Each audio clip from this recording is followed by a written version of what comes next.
MHAM is a nonprofit whose mission is to improve the quality of life for those living with mental illness and mental health concerns in Michiana. We do this through initiatives that eliminate stigma, build collaboration, and improve access to care, especially for those who have been historically marginalized. Today, we welcome everyone to Looking for Warning Signs of Suicide and Coping with Loss webinar. Our presenter is Amanda Noland. Amanda has a bachelor's degree from Purdue University and a master's in counseling psychology from Michigan State University. After pursuing a career in counseling and advising, Amanda is now a health promotion specialist and mental health first aid instructor with the Elkhart County Health Department. She has been in her current position for 9 years and enjoys educating the general community on mental health challenges. Amanda is an active member of the Elkhart Chamber Women's Council, Elkhart County Crisis Intervention Team, and the Elkhart County Suicide Prevention Coalition.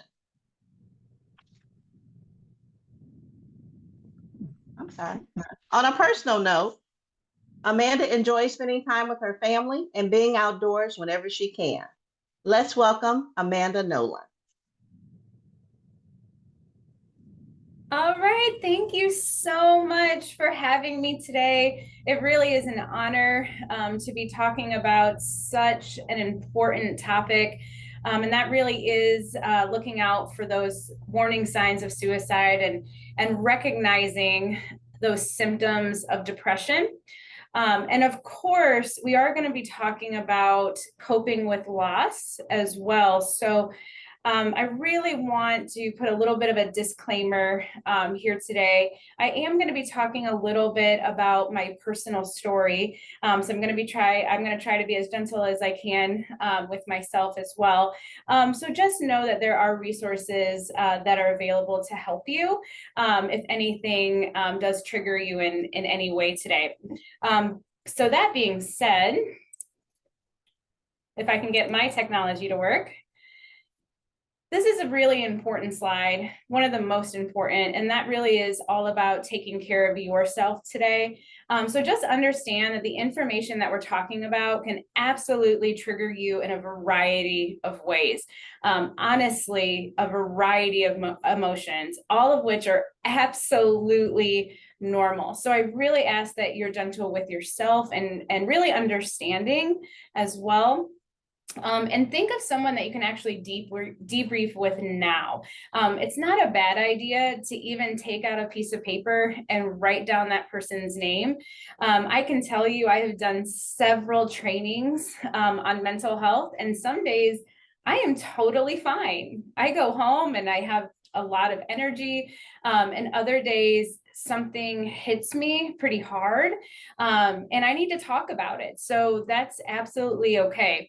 And just know that if you need to immediately talk about something or your feelings, there are places that you can talk to right away. So the National Suicide Prevention Lifeline, all you would have to do is call 988, or you can text as well. And we have the crisis text line. You can text really any word to that number. And they are really wonderful resources. We're going to go more in depth with them soon, but I just want you guys to be aware that you can absolutely call them or text them at any time. So before we actually talk about warning signs and those symptoms of depression, I think it's so important that we do talk about stigma because it is such a barrier to be able to, or to get help or to wanting help. And we know that 1 out of 5 people struggles with a diagnosable mental health disorder. That is a significant amount of people. I'm not sure how many people we have on here today. I think we're pretty close to 90. So doing the math just right there. So I'm going to show you a video. This is actually one of my favorite videos to show because it does a really good job of explaining in very simple terms where stigma comes from and why it's such a barrier to getting help. So I'm going to hope that I hit the right button, and then we'll be back here in just a second. You know that feeling where your thoughts scare you or make life tough? Sometimes it feels like no one else in the world has those thoughts or feelings. No one seems to know how difficult it is to deal with your feelings. And it's not easy to share your deepest secrets. You might think something is wrong with you. Or you might worry what other people think. And all of that makes your thoughts and feelings worse. Our culture has created this environment of shame. Until the 1960s, society sent people away if they had challenges managing their thoughts, emotions, and behaviors. Over time, we learned that we didn't have to be afraid. We learned how to help people get better. We became hopeful. But there are remnants of those images in our culture today, which is why some people still feel uncomfortable talking about it. The stigma has taken new forms too. With more access to more people all the time, it can seem like the world is telling us it's not okay to be anything but perfect. The truth is, everyone has thoughts or feelings that can be hard to deal with. So why do we make it so difficult on ourselves by judging others who could be going through the same challenges we are? What if, instead of seeing labels, we saw people who are struggling and could be there for them so they didn't feel so alone? What if we looked past our fear of mental health and started to talk about it in a constructive way? What if, as a society, we used empowering words and healthy images to help people feel supported? Maybe then more of us could feel comfortable telling others when we're having a hard time. Maybe more people would get the help they need. And maybe one day we won't have to talk separately about mental health and physical health, but just health. The truth is, each of us has the power to change our culture. Will you join us? Share this video with a kid, your neighbor, a friend, and help us break the stigma of mental health. I love that video. I think it does an amazing job at talking about how we really need to stop separating that discussion of mental health and physical health. The last time that I looked, our brains are attached to our bodies and absolutely can have moments that break, right? Just like a leg can break or an arm can break. So we need to make sure that we do what we can to lessen that stigma, and because it really does stop people from getting the help that they need. I think it's the last statistic I knew, it took someone an average about 10 years to get help for their mental health disorder. So kind of think about where someone would be if they have not gotten help for depression in 10 years, or if they had not gotten help for their broken leg in 10 years, where that broken leg would be. Thinking about that same way with mental health disorders as well. So I really like learning from all of you. So I'm going to ask for just a small amount of participation. So in the chat box, if you wouldn't mind putting in some other barriers for maybe people getting help for their mental health disorders. So go ahead and take a second and put those into the chat box. What are some other barriers and not just stigma? Oh, wow.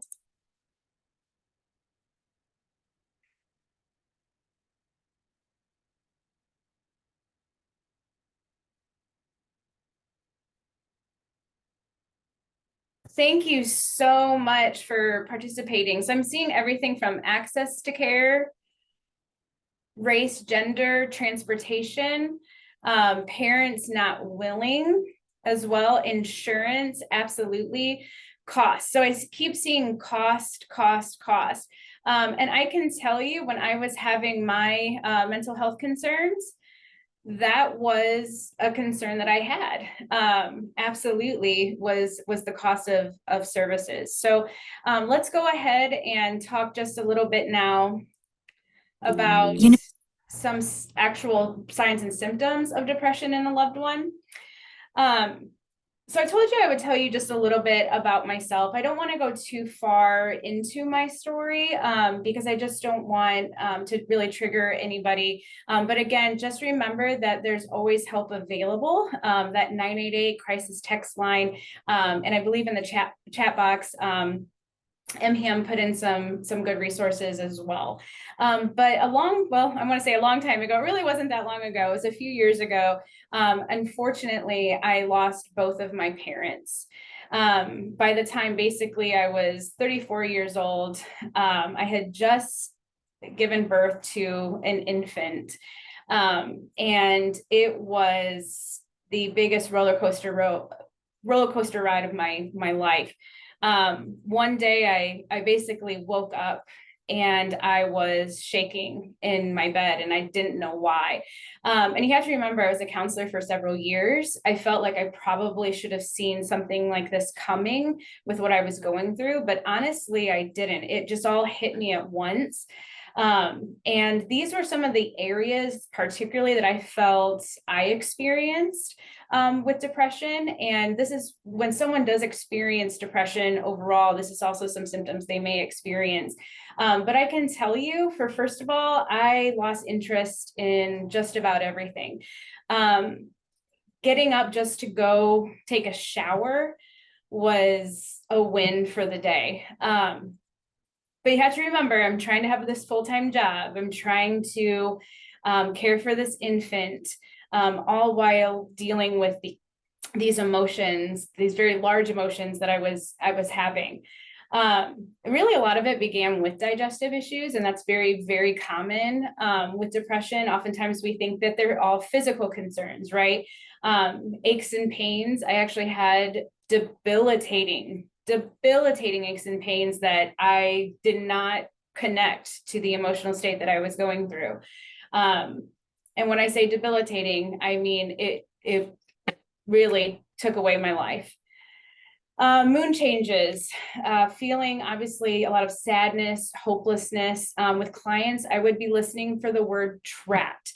And when it comes to really that trapped, you're feeling like you're in a box, like there's no where to go. There's no light at the end of the tunnel. And I always would say, I don't know if you guys remember that movie Groundhog Day, but that's how I was feeling. Every day I knew I was going to wake up to just trying to get by. And that was very hopeless. It really,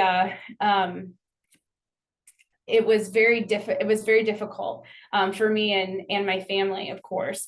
And then adding guilt on top of it, not being the mom that I was so excited to be. I just could not be her. I was very lucky and blessed that I had a husband who really helped me through this and very understanding. I don't know if I could have been as patient as he was, but that sleep and that energy, feeling like you're in a fog, even though maybe you slept for 10 hours and you can't get out of that.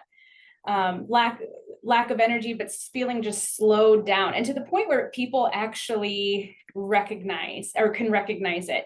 I remember I had a lot of issues with memory recall, even with words. And I thought, what is going on?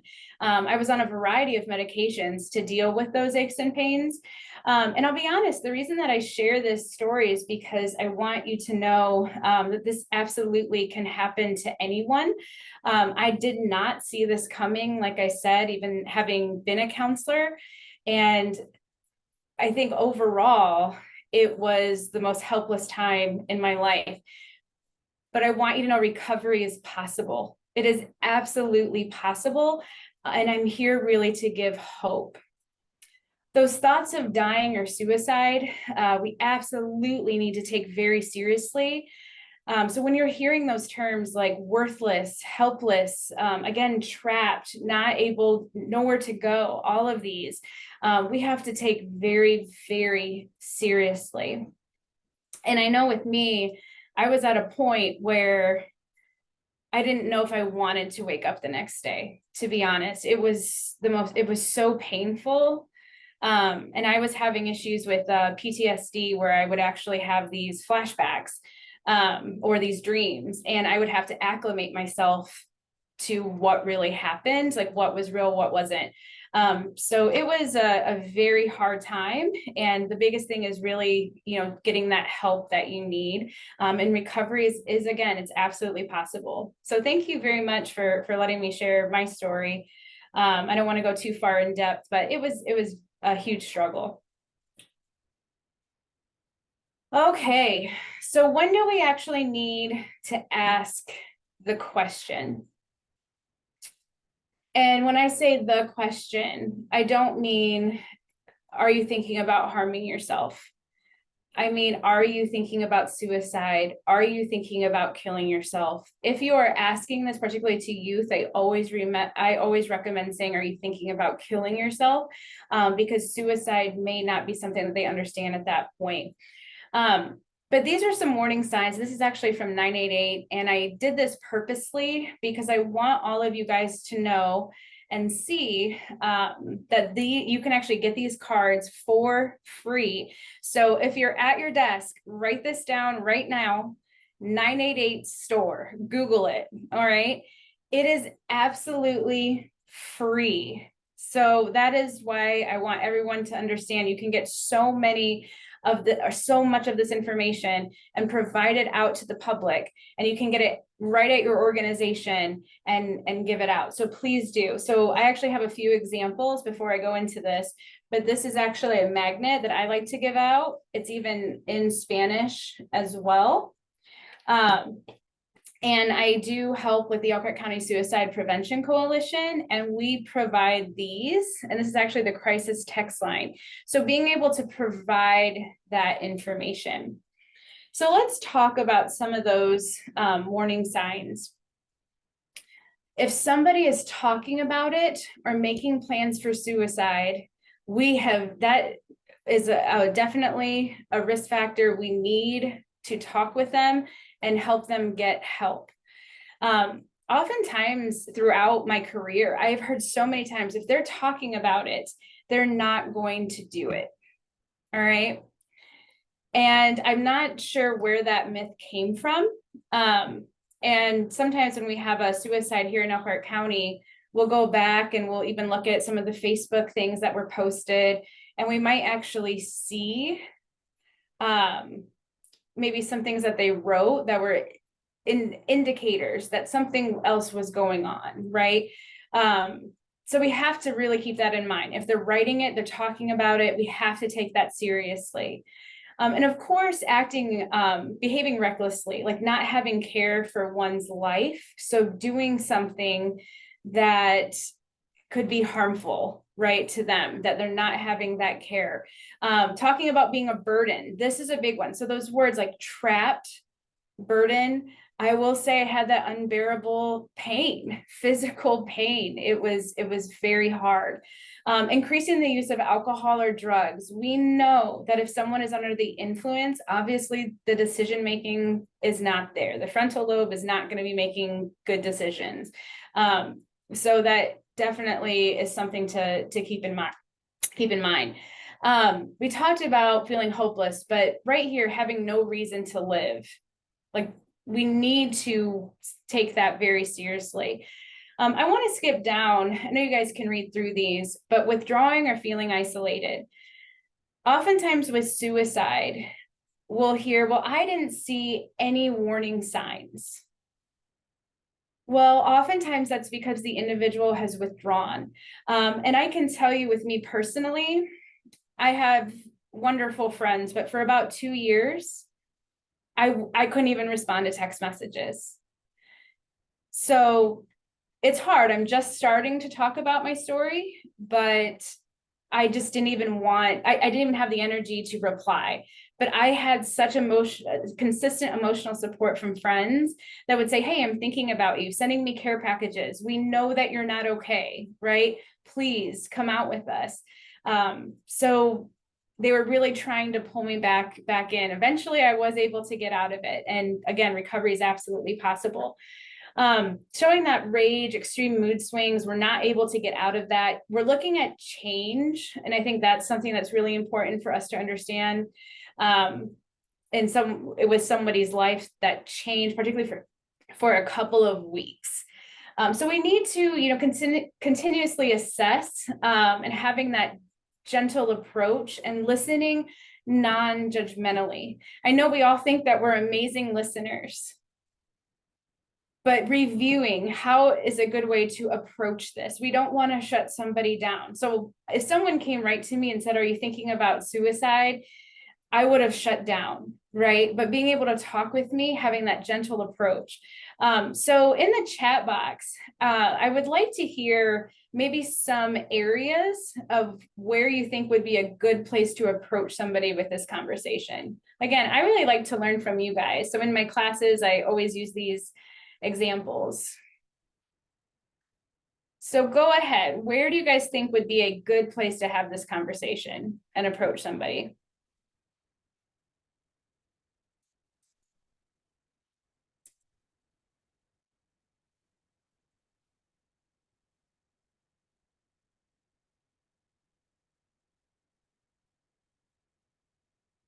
So I see privacy is extremely important, and that absolutely is.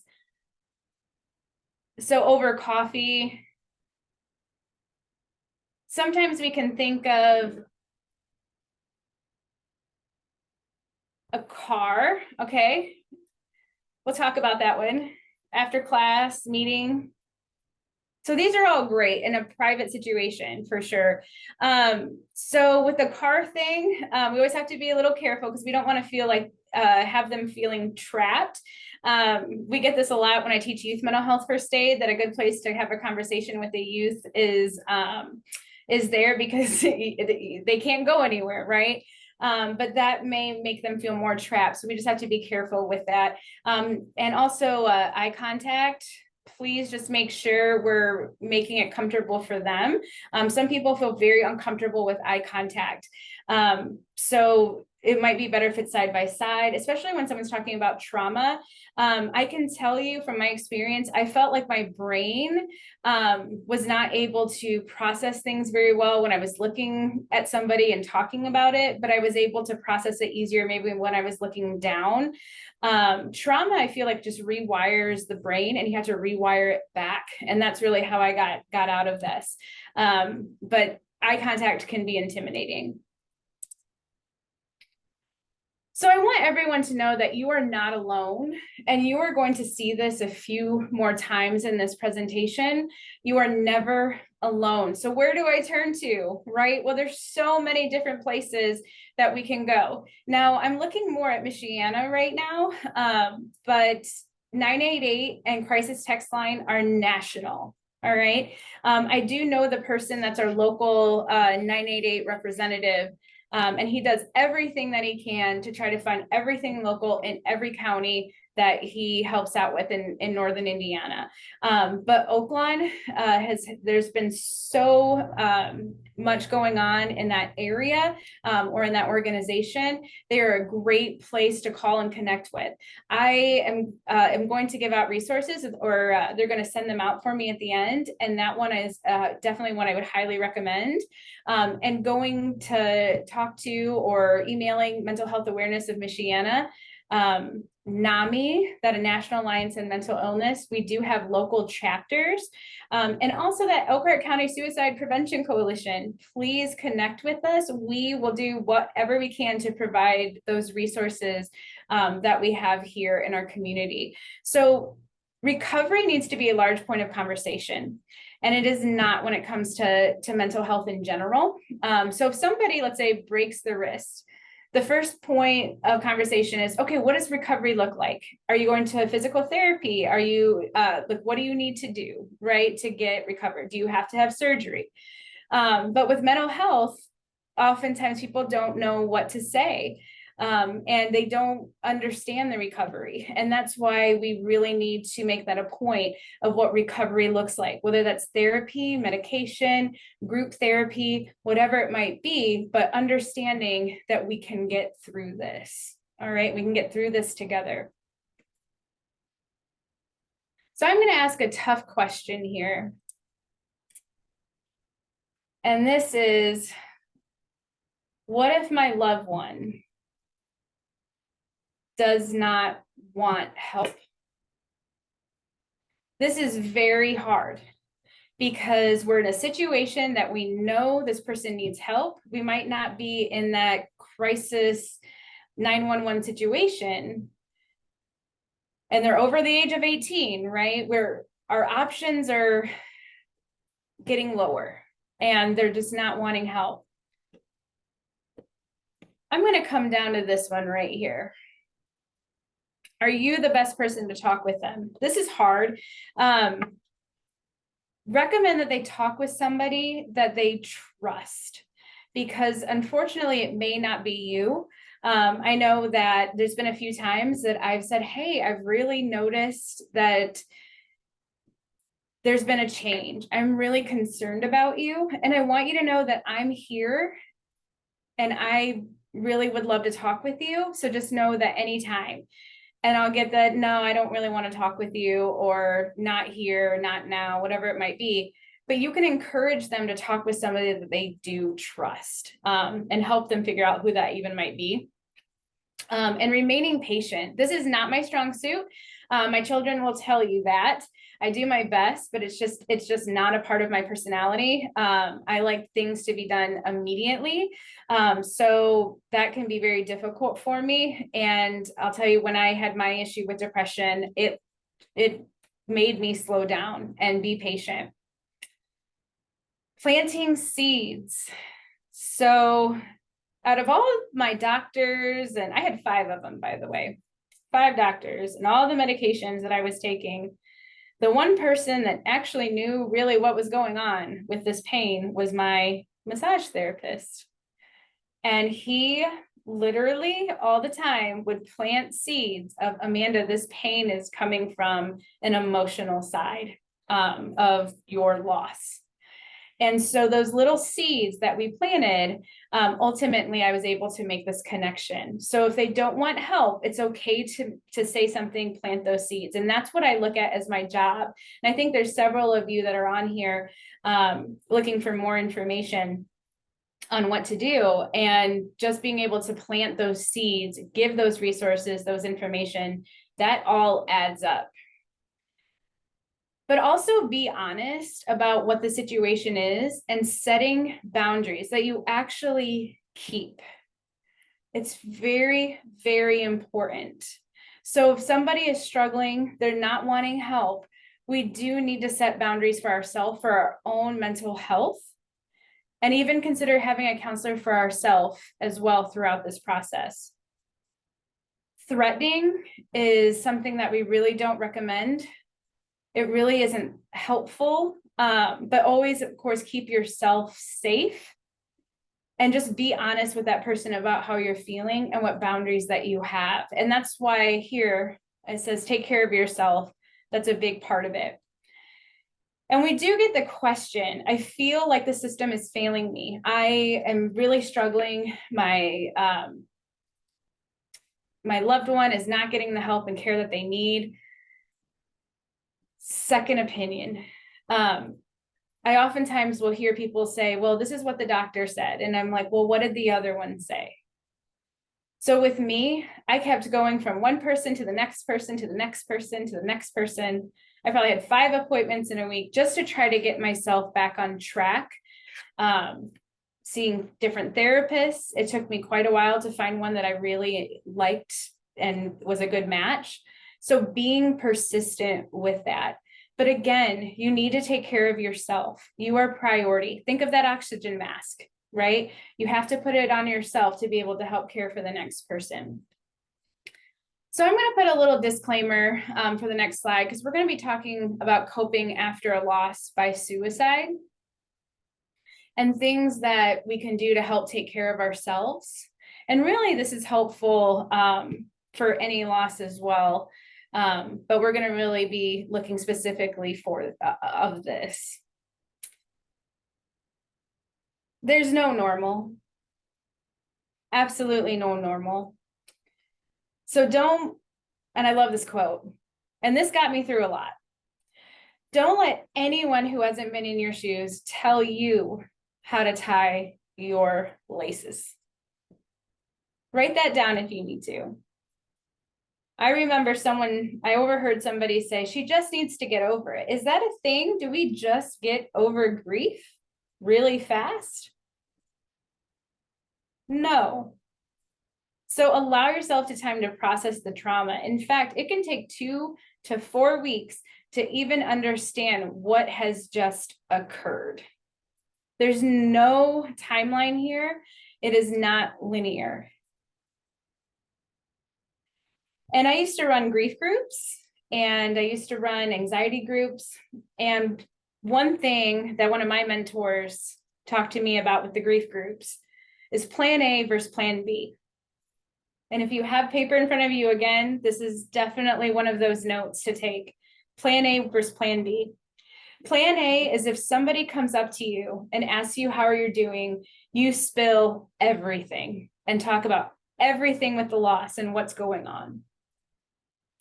Plan B, that is where we just say, I'm okay, and we don't say anything at all, anything else. We don't have to share all the details.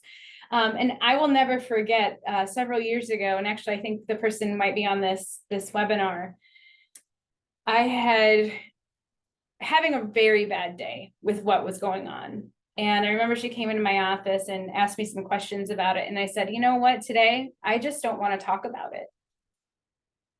And it stuck with her. And later on, when she was going through her own mental health struggles, she said, I remember when you did that. And it really gave me strength to be able to do that as well. So having that plan B, you need to plan. Please, seeking out a counselor, a support group. There is no one size fits all. If you have experienced a loss by suicide, I recommend finding a grief group that has survivors of suicide loss. This is a severe trauma, and it's very important that you're in a group that can understand similar feelings. No one will ever know exactly how you're feeling, but it's important. And when I would run grief groups, I would make sure that individuals that had a loss by suicide were in a group, maybe loss of parents in another, loss of sibling, just so there can be more understanding of situations. Finding a counselor, I think I told you it took me at least 3 times to find one that was a match for me. And so the first couple, I was like, this just isn't for me. I recognized it in the first couple of sessions. And then the third one, I was like, wow, she was great. And I found out it was because she also was very trauma informed and understand I couldn't be pushed, right? And so please, you're never alone. And you can always go, you don't have to go with that first person, right? There's also support groups for families of individuals experiencing mental health challenges. So if you are struggling with a loved one that is going through a mental health challenge, there are groups available. I know through like our local NAMI would be one to consider, and you guys can help support one another.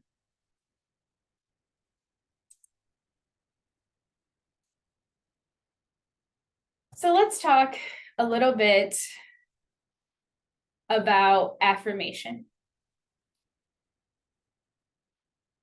Please be gentle with yourself. There are some days that you are going to just breathe. There were days that I got a shower.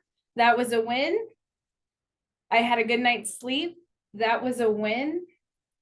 And allow yourself to acknowledge those good days. So affirmations are things that we say to ourselves, and I recommend doing it over and over again, because that is really the way to rewire our brain, to really make them stick. And I know I did it for about 4 months, and all of a sudden they started coming to me automatically. And I don't think there's a day that's gone by that I haven't said an affirmation to myself.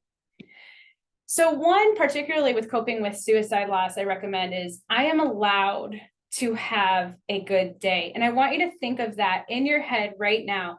I am allowed to have a good day. Guilt can plague us. It can cause several issues. And it's okay if you wake up and you have a decent day. You're allowed that. Just remember, whatever you've done that day, I am enough, and I am proud of myself for what I have done today. So before we move on, there's a little exercise that I would like to do and give you an example of some affirmations that I think has really helped me. So if you are comfortable, I recommend actually closing your eyes and breathing through, but you don't have to do that if you don't want to. I'm actually going to stop my video for this, so that way you're just listening to my voice. All right, so please repeat after me in your mind some of these really important affirmations. It is hard to accept things as they are, but if I could do that, it would set me free. This is the way things are now. Things do not always go as planned. I cannot control everything, and I would not want to. I'm going to repeat that one. Things do not always go as planned. I cannot control everything, and I would not want to. And this last one, I respect my boundaries. I do not need to be the one to always adjust. Others can adjust and take responsibility too. I respect my boundaries. I do not need to be the one to always adjust. Others can adjust and take responsibility too. One more. I allow my emotions to come. I allow my emotions to stay. I allow my emotions to leave when they have served their purpose. So take a deep breath on that.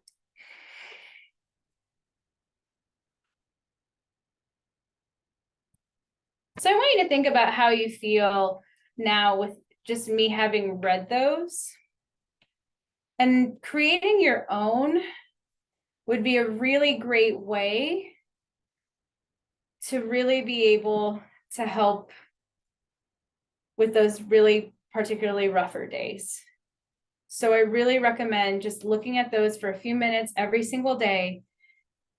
And really it's amazing how all of a sudden they will start to come automatically. I want you to know that it's okay to acknowledge the things that went okay in the day. And I would actually keep a journal next to your bed and write 1 to 3 things that went right, that made you thankful. And I always say, think of things that are actually, that went in your control, like what was in my control. So even if that was, I took a walk outside today. I went to the gym for 20 minutes today. Maybe it was, I was able to say a happy story about my loved one.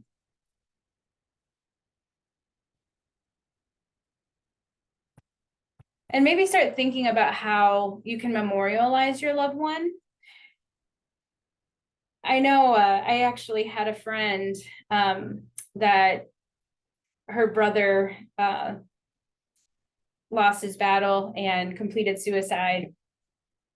And I remember they actually had this baseball tournament every single year in honor of him. And I remember after my parents died, I was just thinking, I really want to memorialize them in some way.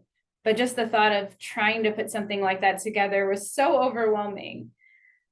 But we can do something small, like a stone, maybe a garden, a memorial bench. And it doesn't have to be all in public, just for you. In my backyard, I have a memorial bench that I can go and I can sit and I can think about happier times. So really think about what it would mean something to you.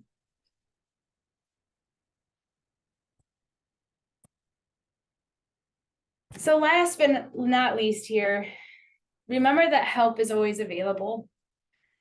There's so many resources and you don't have to struggle alone. And it can be really helpful to seek therapy. Medication may be in that plan. And we just really need to try to break that stigma, that barrier that really impedes people from getting help. And I want everyone to look at this. Time does not heal all wounds. We hear that. Time heals all wounds, but that scar, whew, it can break open at the most random times. It can be something really small. But it's about moving forward, right? It's about moving forward.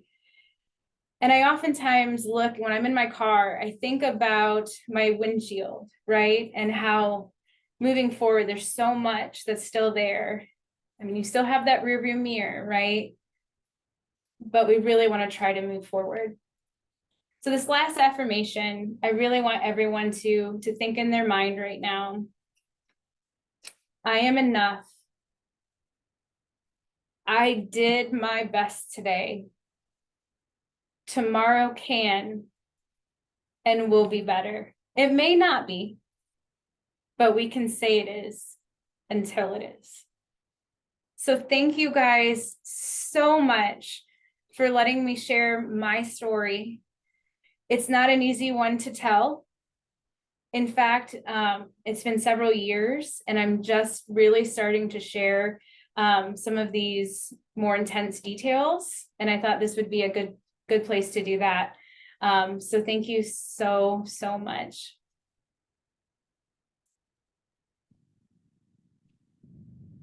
Great. Thank you, Amanda. I'm looking to see, we asked if you have questions, if you can put them in the chat or in the Q&A. Amanda wanted to answer any questions. We're getting a lot of thank yous, Amanda. Thank you for sharing.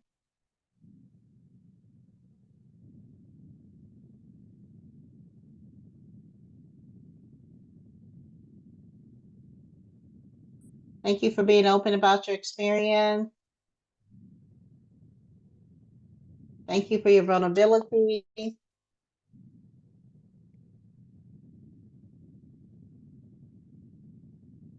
Any questions? We must have answered all their questions, Amanda, in your presentation. Thank you guys so much for the feedback. Thank you. Oh, here's a question, Amanda. Is suicide going down? That's a good question. So we're going to be looking at the numbers for 2024 here, obviously fairly soon.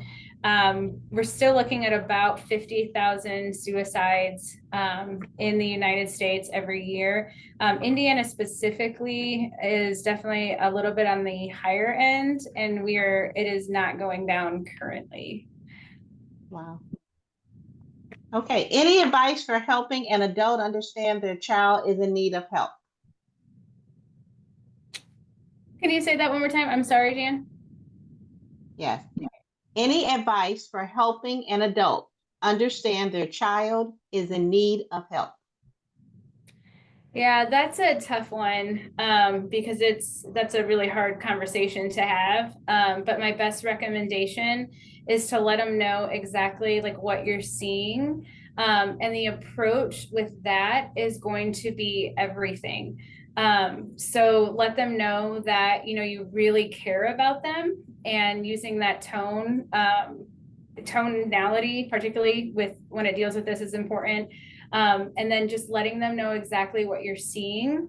and go from there and seeing that reaction. And of course, if you're really concerned, there are other places that you can call, particularly if there's a child involved.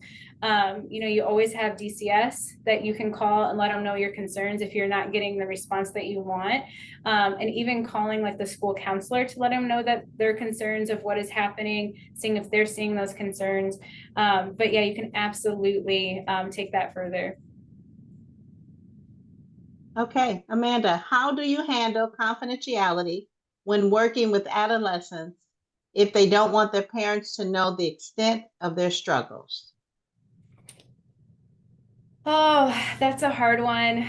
Just remembering here in the state of Indiana, we are all mandated reporters. And when it comes to particularly adolescents, if they come and say, hey, can I tell you a secret? Or if I tell you something, will you not tell anybody? The answer to that is always, it really depends. And you can be honest with them about what you would have to report. So I think honesty is really important. I was a middle school counselor, and just letting them know that information can be empowering. But that's a tough one. Yeah. Good Okay, thank you. question. Another question. How did you handle your recovery in the beginning, and what were people's responses?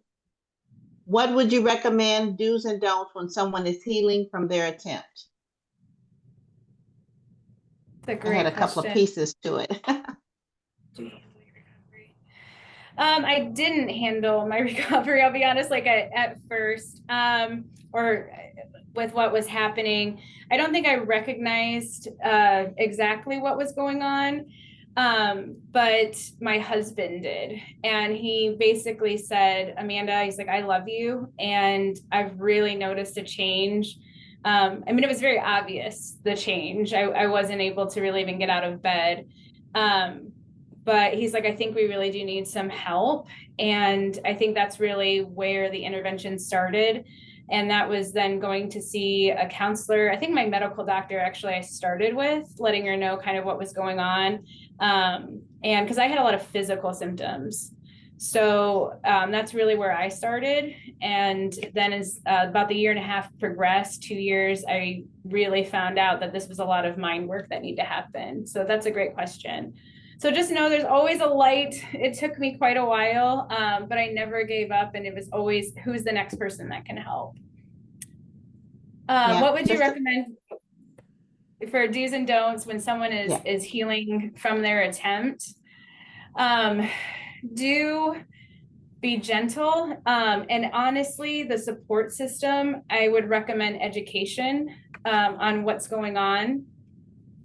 So that way they don't obviously expect the individual to be able to do everything that they did before all of this and to understand what is happening, so there can be a better support system around them. I think that's really important. Don't, of course, getting into negative coping strategies. And I think we oftentimes think of drugs and alcohol, which absolutely we wouldn't want that to happen. But also anything I always say can turn into a negative coping strategy. So if somebody is working out all the time, not eating, taking care of themselves, even using eating as a way to cope, things like that. So getting help from a counselor for that professional intervention, I always recommend. It's a great question. Yeah, thank you. I think this is just a fact. 49,476 suicide deaths, historically high in 2022. There is some indication that we might be going down. St. Joe County for 2024 in comparison with last year is in that direction. Okay. So we're hoping that it's sticking with that. I think overall in Indiana, just based nationwide, we're a little bit higher compared to some of the other states. But I'm definitely hoping to see a downward trend. But yeah, that's a good to know. Okay, Amanda, when someone is in that frame of mind, when they feel trapped and do not see a light, what are some strategies that even when you are in that shutdown phase that can assist and them understanding there is hope? Well, I think the first thing is not keeping that to themselves. I think that's really, really important to understand, that they don't have to keep that information and struggle. It's something actually that I tell my kids often, that they don't have to bear situations themselves. They can give that to other people as well. Let them do that, or to help out. So please don't feel like they have to bear that all alone. Affirmation is huge, and self-care is huge, and it's not something to take lightly. It's not just a buzzword. So it's really important. So the question is, why do you think it's a little higher in Indiana? The last time I saw, I just looked up the statistic because we were a little bit higher. That's a really great question, and I have some ideas, but I don't really want to conjecture on that because I don't really know for sure, but that's a really good question and needs to be researched. And yeah, that's true. Maybe not enough sun. That is true. And I also don't think we have enough like education and outreach for all the areas in Indiana either when it comes to this. Elkhart County, so we actually keep tabs of all the suicide numbers from year to year. Our highest, I actually want to say, was 2022. I think we had a highest of like 34. And then we went down again to about, I want to say last year we were at about 20. We're looking at an average year, unfortunately, here, but 2020 and 2021 were some of the lower numbers. So we're trying to figure all of this out. It's a really good question, but we do stick around kind of that 45 to 50,000 right now. Our Elkhart County numbers are both. It's a good question. Are you answering that? Are those numbers adult or child, Amanda? Yes. Oh, sorry. Okay. Yes, I should wasn't have heard that sure. question. That's okay. I'm looking at it a little bit myself. Yep. Okay. Any more questions? Thank you all. Great engagement. Thank you so much.